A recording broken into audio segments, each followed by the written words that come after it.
ধানমন্ডি 32-এর পরিণতি যেন সচিবালয় না হয়।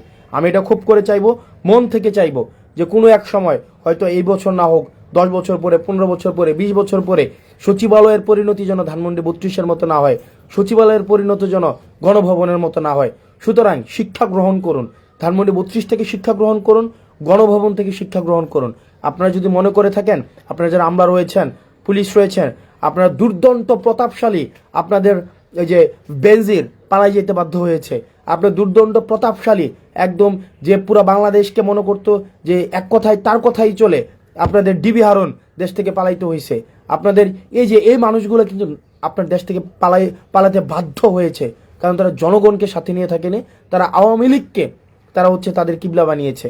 আমরা আমাদের জায়গা থেকে এই বিষয়গুলো নিশ্চিত করব এবং সাধারণ জনগণের প্রতি, আমার মতো যারা আমরা সাধারণ জনগণ রয়েছে, আপনার প্রতি আহ্বান থাকবে, এই রাষ্ট্রের দখলদারিত্ব আপনারা বুঝে নিন।